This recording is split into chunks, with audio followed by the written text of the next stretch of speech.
아사왕을 네 번 생각하겠는데 오늘이 세 번째입니다. 아사왕의 그 사역을 이제 장별로 분류할 수 있는데 14장, 15장은 상당히 믿음이 귀했고 또 위기를 잘 극복했던 모습이 나와 있습니다. 16장에 와서는 이제 통치 16장 1절에 36년이다. 상당히 오랜 기간 아사왕은 나라를 잘 이끌었다고 할 수 있습니다. 영적으로 또 정치적으로 경제적으로 많은 번영을 이루어서 16장에 이르게 됐는데 이제 나이도 많아졌겠죠. 그런데 16장에서는 두 번 이제 하나님을 구하지 않고 찾지 아니하고 세상적인 방법으로 문제를 해결하려다가 이렇게 영적으로 실족하는 모습을 우리에게 보여주고 있습니다. 우리 믿음 생활이 끝까지 잘 걸어가야 될 텐데 우리가 연약한 인간이다 보니 잘하다 실족하기도 하고 또 일어서기도 하고, 아사왕의 경우는 그 상당한 기간을 잘 걸어왔는데 마지막에 이제 이렇게 믿음이 퇴보하는 모습을 우리에게 보여줬습니다.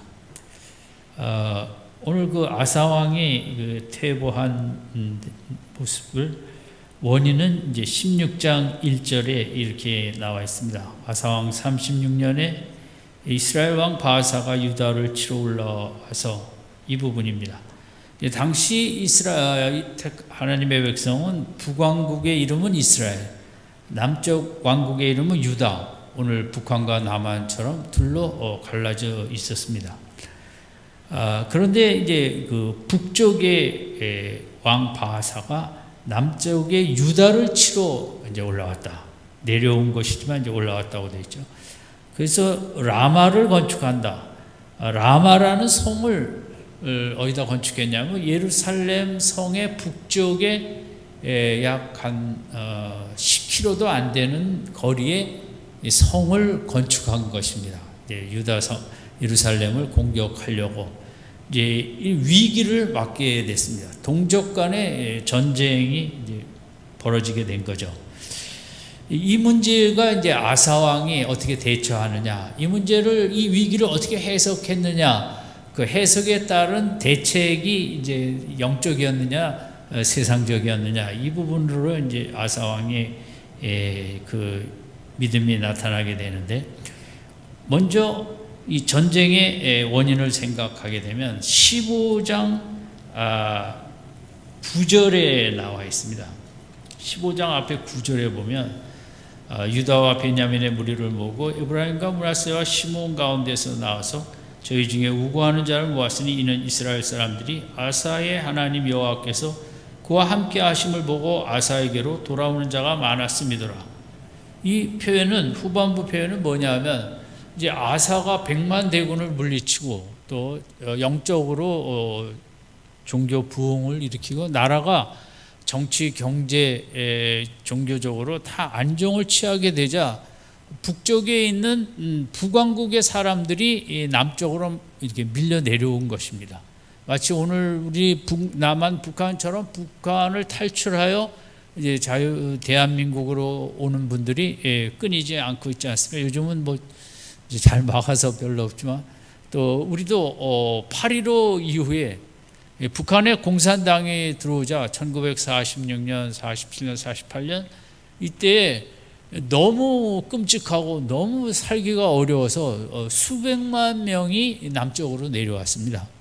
물론 그때 남쪽에서 북쪽으로 올라간 분도 있지만 그것은 뭐 수만 명이든 수천 명이든 거의 사상적으로 아주 투철한 분들만 극소수가 올라갔고, 북쪽에서 내려온 분들은 수백만이었다. 대한민국 뭐 도시마다 상당히 많은 분들이 공산당의 그 혹독한 탄압과 정치 밑에서 이제 남쪽으로 내려온 거죠.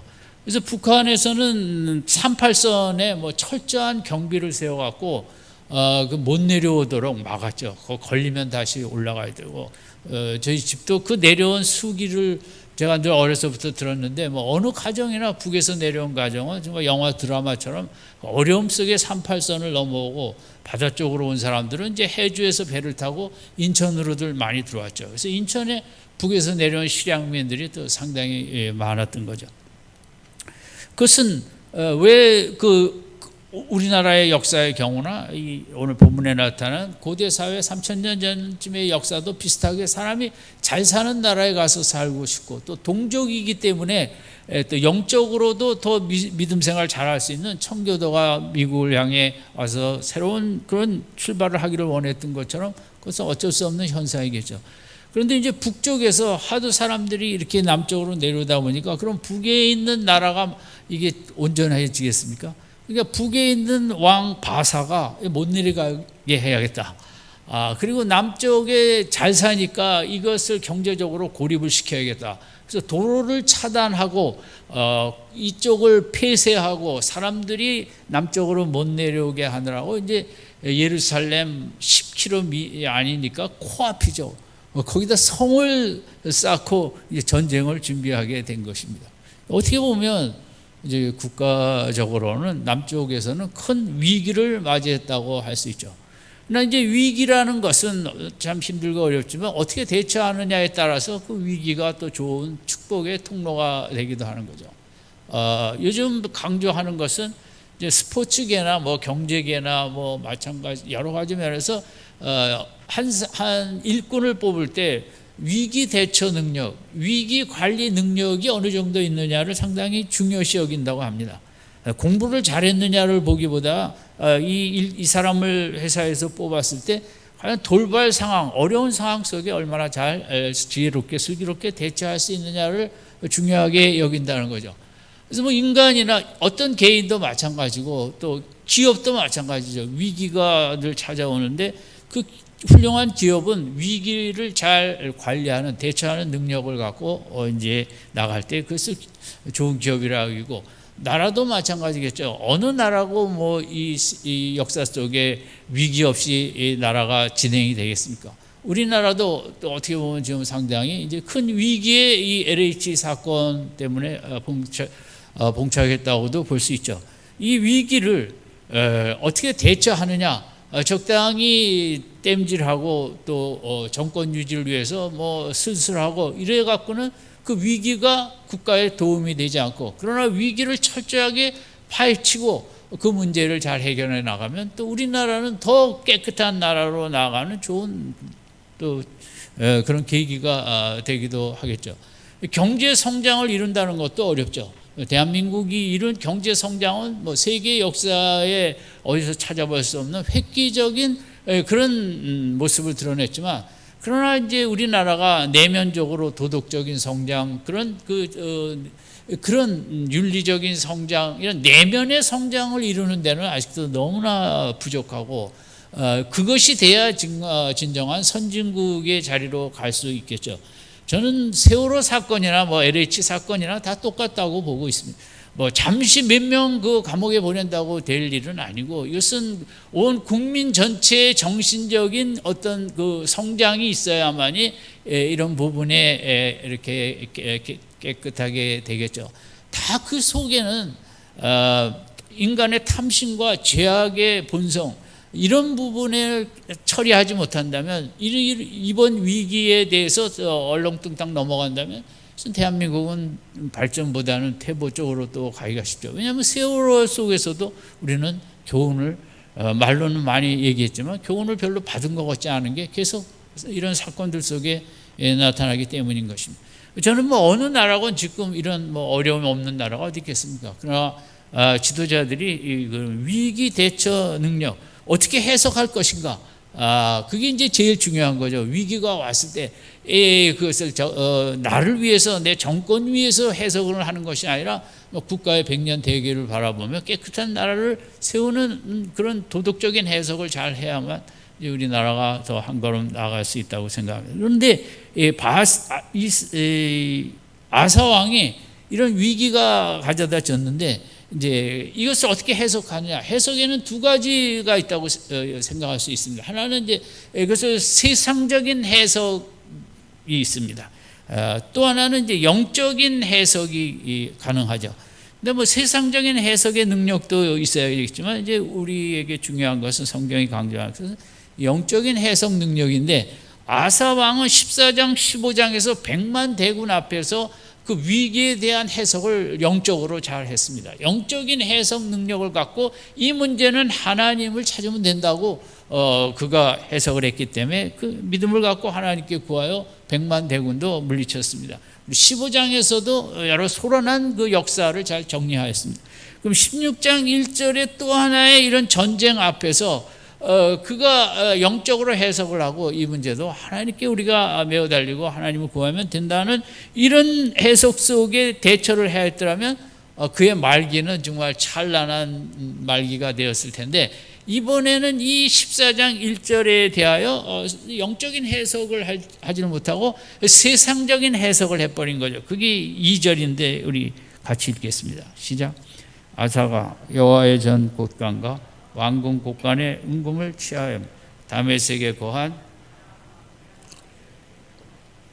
하나님을 구하지 아니하고 나라가 부강하고 돈이 있고 금이 있고 은이 있다고 그것을 가지고 이제 그 당시 지형적으로 보면 남쪽에 유다가 있고 그 위에 북쪽에 이제 북왕국 이스라엘이 있고 그 북쪽에 이제 시리아 지금 남한 장군으로 유명한 아람 나라가 있는 것입니다.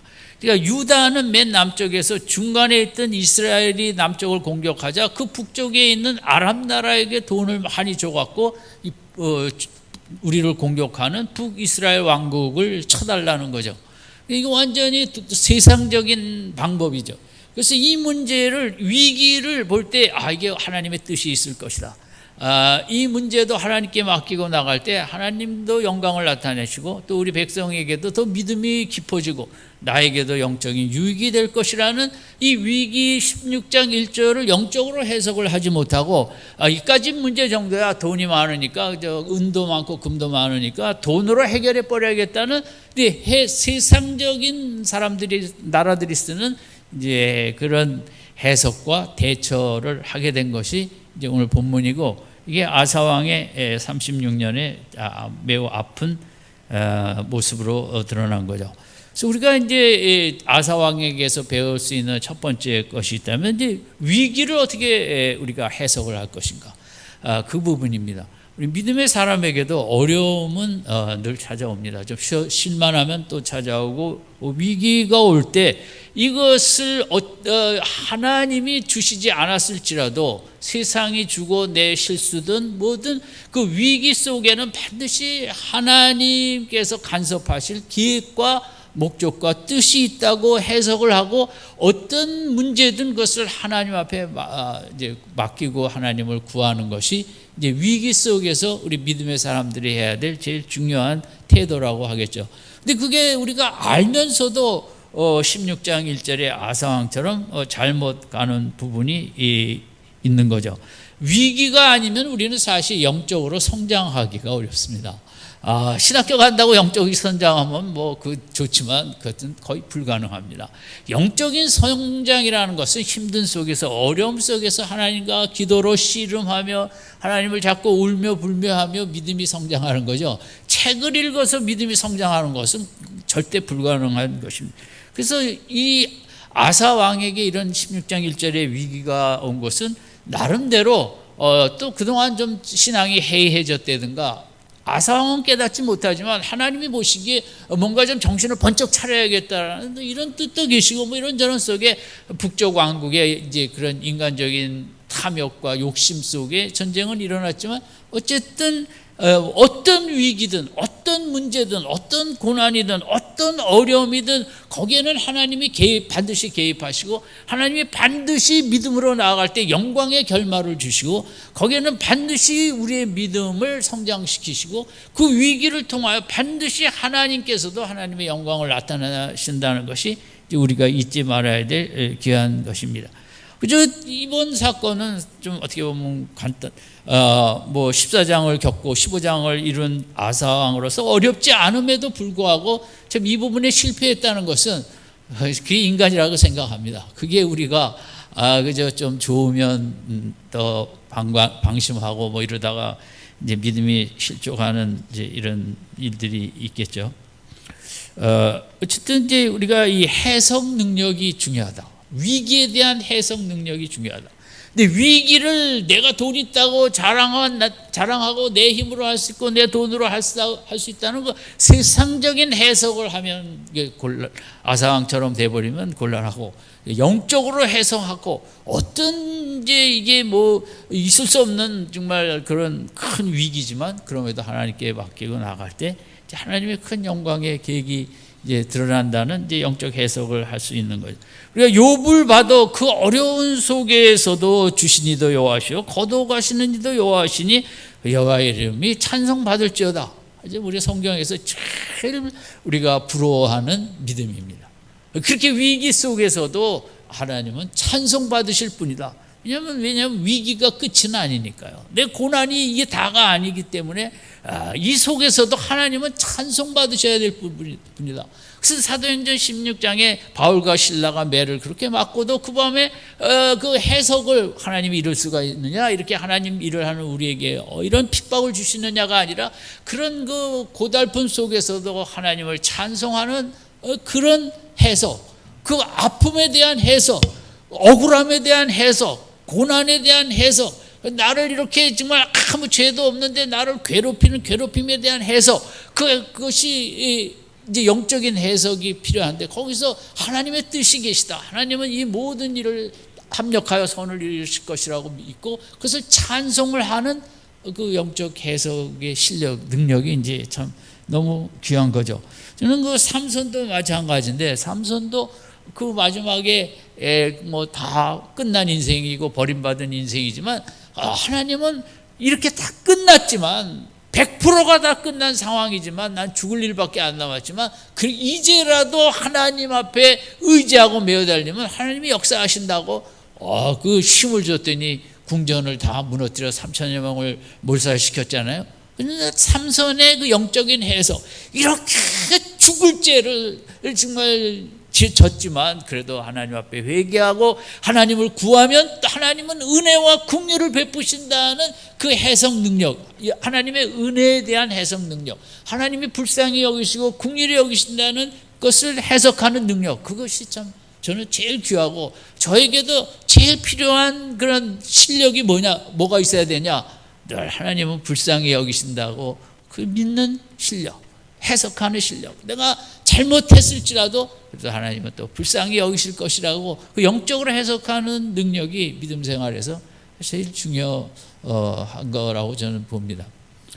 이제 그 다산 정약용 선생이 20년을 유배 생활을 하지 않았습니까?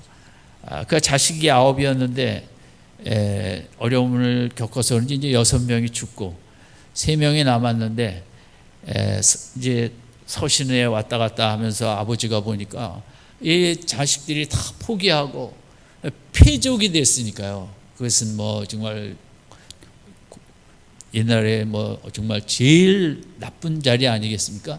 그러니까 아무도 안 도와준다는 거죠. 뭐 정치 세계가 그렇지만 아버지가 잘 나갈 때야 뭐 다 옆에 오겠지만 그렇게 유배 가서 벌써 10년, 15년이 지나가는데 누가 그 폐족에 신경을 쓰겠습니까? 아무도 안 쓰고 그러다 보니 뭐 형제들도 많이 죽고 자식들의 마음에 우리는 끝난 자 아니야, 우리 인생은 끝났고 아무도 안 도와주고 또 뭐냐면 공부를 열심히 할 수도 없는 게 열심히 한다고 그 과거 시험에 자격이 없는 거예요. 그러니까 뭐 미래에 대해서 뭐 아무 소망도 가질 수 없는 이런 거 아픔을 아버지에게 편지로 보낸 것 같아요. 그러니까 아버지 마음에 또 얼마나 그게 힘들겠어요. 그래서 이제 그 편지를 다시 쓴 내용인데 뭐냐면 지금 우리가 패족의 위치에 처해 있지만 또 너희들이 그렇게 과거 시험도 치를 수 없는 세상의 그런 등용문에도 나갈 수 없는 자리에 있지만 이럴 때가 오히려 학문에 깊이 정진할 수 있는 좋은 때다. 그 과거를 위해서 공부하는 그 공부는 진짜 공부가 아니다.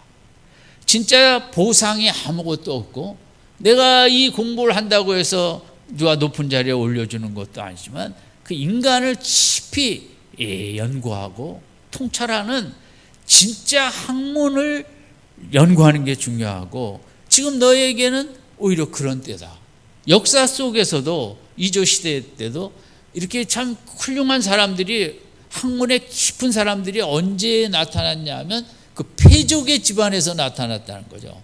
왜냐하면 패족은 아무리 공부해도 누가 인정해 주는 공부가 될 수 없으니까 그저 홀로 깊이 학문 속으로 들어가다가 때가 돼서 이제 그런 족쇄가 풀렸을 때 그동안 갈고 닦아온 실력을 역사 속에 찬란하게 비췄다는 거죠. 참 그 인생의 아이러니고 역사의 아이러니죠. 패족의 집안에서 그렇게 훌륭한 분들이 나온다는 거죠. 왜냐하면 진짜 공부를 하니까.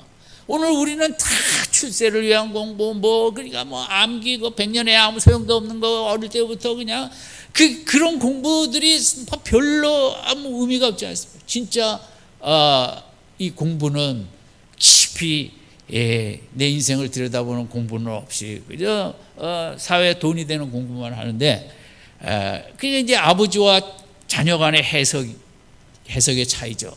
자녀들은 우리는 패적이니까 미래가 없다라고 그걸 해석해 버렸죠. 근데 아버지가 볼 때는 그렇지 않다. 패적이기 때문에 더 좋은 학문을 깊이 정진할 수 있는 좋은 기회다. 앞으로 때가 되면 또 좋은 이제 진짜 일꾼이 될 수 있다라는 해석을 하는, 우리 부모들도 그렇죠. 자녀들과 제일 문제는 해석의 차이죠. 아이들의 해석이 이제 아무래도 어리니까. 근데 부모는 이제 부모로서 해석을 해줘야죠. 그게 아니고 이거고. 이제 우리가 위기를 어떻게 보느냐. 이제 그 다산 정약용 선생님을 통해서라도 보면 그 위기라는 것을 바로 해석하지 않으면 인생을 다 손 놓게 되는 거죠. 끝났다고. 그걸 바로 해석하고 진짜 귀한 기회라고 해석할 때 이제 찬란한 또 영광의 날이 찾아오는 거죠. 어쨌든 해석인데, 그 훌륭한 스포츠 감독들도 보면 시합에 이긴 날 인상을 더 쓰는 감독들이 있어요. 우리가 이겼지만 내용에 졌다는 거죠. 같이 이기면 뭐하냐? 내용이 좋아야지. 해석을 하는 거예요. 선수들이야 이기면 좋아하지만 이제 우리 속에 우리나라 지도자들도 마찬가지고 우리 또 부모들도 그렇고 바르게 해석해 주는 게 이제 중요하죠. 그래서 오늘 이 아사왕의 실패가 이제 어찌 보면 첫 번째로서는 그 해석 능력의 문제인데, 또 하나는 아사왕의 문제는 14장 15장 14장 같이 큰 시험에 이겼어요. 100만 대군을 이겼는데 16장에 이거는 사실 그에 비하면 상당히 작은 거거든요. 이거 어떻게 보면 큰 것은 헌신을 잘했어요. 근데 작은 거에 헌신에 실패한 거죠. 예를 들면 여리고 성은 정복했어요. 근데 아이성에 실패한 것과 이제 비슷한 맥락으로 볼 수 있죠. 우리 신앙생활이 그렇거든요. 어떨 때 좀 큰 헌신을 잘해요. 근데 그 다음에 작은 헌신을 잘 안 하다가 이제 결국은 이렇게 되는 수도 있거든요. 작은 헌신은 뭘까요? 하나님은 큰 헌신만 좋아하실까요? 작은 헌신이라는 건 하루를 하나님 앞에 드리는 거죠. 아침에 일어나서 이 한 날도 하나님, 연약한 저는 지혜도 부족하고 통찰력도 분별력도 부족하고 또 아직도 성격도 부족한 점이 많고 이 한 날도 하나님께 드립니다. 하나님이 저를 붙잡아 주시고 생각도 가르쳐 주시고 분별력도 주시고 명철도 주시고 지혜도 주시고 하나님께 드리오니 하나님 이 한 날도 저를 동행하여 주시고 저를 붙들어 주시고 저와 함께 하소서. 그게 헌신이거든요. 하나님은 날마다 일상에 어제나 오늘이나 똑같은 날일지라도 하루에 대한 그런 그 귀한 헌신, 하나님은 사실 그걸 더 좋아하신다고도 하시죠. 물론 큰 헌신도 귀하죠. 그런데 우리가 아사왕처럼 어떨 때 정말 큰 헌신을 해요. 그런데 그 작은 하루에 대한 헌신을 못하고 내가 살고 싶은 대로 산다면 이제 그러다가 아사왕처럼 되는 거예요. 아사왕이 16장 1절 2절에 그 모든 곳간의 은금을 다 아람왕 베나닷에게 보내는 게 이게 그냥 갑자기 그랬겠냐고요. 그렇게 작은 헌신이 어느 날부터 없어진 거죠. 한 날 한 날 하나님과 교제하고 하나님과 함께 씨름하며 살지 않다 보니까 이렇게 됐겠죠. 그래서 우리에게 저는 뭐 큰 헌신을 우리가 할 게 뭐 있겠습니까? 뭐 때로 필요하죠. 그러나 우리의 삶의 대부분의 중요한 것은 작은 헌신입니다. 저 하루를 아침에 일어날 때 이러면 헌신이라는 게 무슨 신학교 가고 선교지 가는 것만이 헌신은 아닙니다. 진짜 헌신은 마음을 드리는 거거든요. 아침마다 내 하루를 하나님께 드리는 헌신이 있길 바랍니다. 아멘. 그게 진짜 헌신이라는 거죠. 이 한 날 내가 뭐 큰 일을 하자는 게 아니라 이 한 날 그저 믿음으로 마음의 평안을 빼앗기지 않도록 하나님과 동행하겠습니다. 그게 헌신이라는 거죠. 이 한 주간 아침마다 좀 일찍 해서 5분 일찍만 깨도 되겠죠. 하나님 앞에 헌신하고 한 날 한 날 평강이 넘치고 은혜가 넘치는 한 날 한 날 되시기를 바랍니다. 사람이 큰 시험은 막 이길 수 있어요. 정신 번쩍 차리고 40일 금식 기도하면서 큰 시험은 이겨요. 근데 작은 시험에 우리가 질 때가 많은 거와 이제 비슷하다고 할 수 있죠. 또 하나는 이제 아사왕이 이렇게 무너진 데는 그 당시에 상당히 정치적, 경제적, 영적으로 번영하고 부흥했다고 그러잖아요. 세상적인 성공을 영적인 성공으로 착각한 거죠. 우리에게 이제 우리가 뭐가 잘 되고 자식도 잘 되고 뭐 사업도 잘 되고 뭣도 잘 되고 이렇게 되면 딱 하나님이 이제 옆에서 그러지 하나님이 축복을 많이 해주셨습니다. 그러면 그렇기도 한 거니까 좋아하고 이제 그렇죠. 근데 우리가 이 세상적인 성공, 번영, 축복 그게 영적인 축복, 영적인 성공하고 이코르는 아니라는 거죠. 영적인 성공이라는 것은 순간순간 하나님께 매어 달리는 게 영적인 성공인데, 이러면 뭐가 많이 쌓이면 순간순간 그 물질을 의지하지 하나님을 우리가 잘 의지하지 않잖아요. 그래서 이 세상적인 성공은 어떻게 보면 영적인 성공과 어떻게 보면 전혀 다르고 전혀 반대가 될 수 있고, 세상적인 성공은 적지 않은 경우에 영적인 성공을 가로막고, 교회에도 우리들이 제일 조심할 건 어느 집이 잘 된다. 그거 아주 조심해야 되는 거죠. 왜냐하면 잘 되는 만큼 하나님을 의지하지 않으니까요. 그러니까 우리가 교회 다니는 목적이 세상적인 성공과 행복을 위해 다니는 건 아니거든요. 영적인 성공을 위해서 교회를 다니는 거예요. 영적인 성공이라는 건 뭐냐? 순간순간 주여 찾고 하나님 의지하는 게 영적인 성공이거든요. 그런 인생을 살려고 다니고, 하나님을 의지하는 만큼 하나님이 주시는 평강과 기쁨과 찬양이 넘치는 하루를 살더라도 천국과 같은 삶을 사는 게 그게 진짜 성공이고 축복인데, 교회에 다니면 열심히 다니면 이제 물질적 성공을 주더라. 이것은 이제 교회하고 성경하고 아무 상관이 없는 얘기. 세 번째는 아사 왕은 과정보다 결과에 집착을 했어요. 하나님이 원하시는 것은 이런 위기 앞에서 그것을 하나님께 매어 달리는 과정을 원하신 거거든요. 네가 나를 좀 등한히 여기는구나. 아브라함이 아들 이삭만 좋아하는구나. 이것처럼 네가 나에게서 마음이 떠났구나. 다시 한번 나에게 매달리는 참 믿음으로 돌아와야겠구나. 이 과정을 중시하는데 이 아사 왕은 빨리 문제를 해결하는, 돈을 많이 갖다 보내고 문제를 빨리 해결하는 결과에 집착을 했다는 거죠. 우리가 스피드 시대에 살면서 또 빨리빨리 결과를 원하는데, 신앙생활은 그렇지 않습니다. 신앙생활은 결과가 하나님의 것이고, 하나님이 중요하게 여기시는 것은 그 속에 하나님을 철저하게 매어 달리고 의지하는 그 과정을 중시한다. 세상은 과정을 별로 중시하지 않냐고, 업적이, 실적이, 뭐 판매량이 뭐니 맨 결과만 갖고 따지는 게, 점수 갖고 따지고, 그게 세상입니다. 기독교는 하나님은 그거 보지 아니하시고 과정을 보시는 거죠. 그것이 아사 왕의 실패라고 볼 수 있죠. 네 번째는 이 아사 왕의 이름으로 말미암아 16장에 보면 다음 전쟁이 있을 거라고 그랬어요. 그렇죠. 하나님의 말씀대로 아들 여호사밧 때 전쟁이 많이 있었고, 여호사밧 때 가면 자기가 돈 줬던 아람 나라가 또 유다를 치러 내려오기도 하고 복잡해지는 것입니다. 그래서 오늘 나의 믿음이 내 믿음으로 끝나는 것이 아니라 아사 왕의 경우를 보면 내가 정말 하나님을 잘 섬기는 것이 자녀에게도 말할 수 없는 영향을 미친다. 자녀에게도 평강을 주고, 그리고 내가 오늘 믿음 생활 잘하는 것과 우리 자녀의 인생이 밀접하게 관련이 돼 있다는 거죠. 그래서 우리가 믿음 생활 잘해야 되는 것입니다. 아멘. 세게 아멘 하세요. 자식들 공부만 잘 시켜갖고 되는 게 아니라 내가 믿음 생활 잘하는 게 우리 자녀의 평생을 좌지우지한다. 그리고 마지막에 하나님께서는 참 우리를 사랑하시고 아사 왕이 16장 12절에 39년에 그 발이 병들게 했어요. 그럼 이것도 고생하라고 준 건 아니에요. 그래도 또 한 번 하나님을 찾으라고.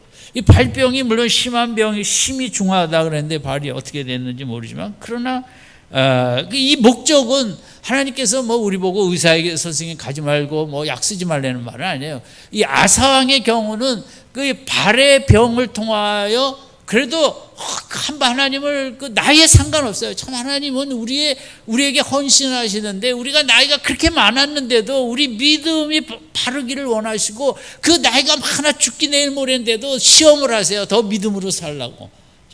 우리가 성경의 하나님의 가장 참 귀한 모습이죠.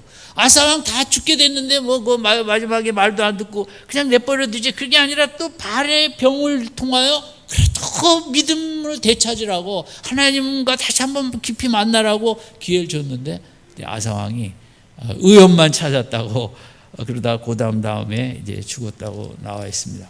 그래서 아사왕이 그런 위기 해석을 위기를 영적으로 해석하는데 마지막까지 실패했죠. 우리가 이제 이 모습을 보고 우린 그러지 말아야겠다. 이번 주간에도 어떤 속상한 일 어려움이 오더라도 그것에 대해서 영적으로 해석할 수 있길 바랍니다. 하나님의 뜻이 있다. 나를 힘들게 하는 데는, 나를 어떻게 하는 데는 다 하나님이 다 그 계획이 있다는 그 영적으로 해석하고, 무슨 일이든지 약을 먹으면서도 또 하나님도 의지하고 하나님 이 약을 축복하사 약의 기능보다 100배의 효과가 더 있게 하여 주옵소서. 아멘. 그런 믿음이 필요한 거죠. 우리가 약을 먹으면 약만 끄떡 먹는 게 아니라 하나님의 이적이 나타나는 이제 그런 우리의 마음이 있어야겠죠. 아사왕의 실족한 이유 여러 가지 생각했죠.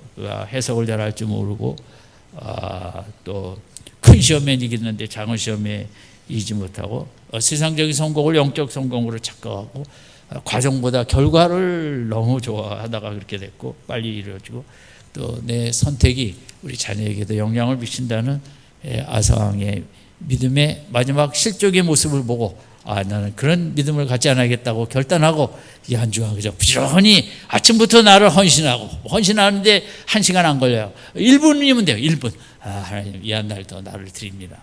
나와 함께 하시고 하나님이 아름답게 주장해달라. 헌신하며 이 한 날도 참 믿음으로 승리하시고 믿음으로 하나님을 이적을 체험하며 기쁘고 복된 한 주간 되시기를 주님의 이름으로 축원드립니다. 기도하겠습니다.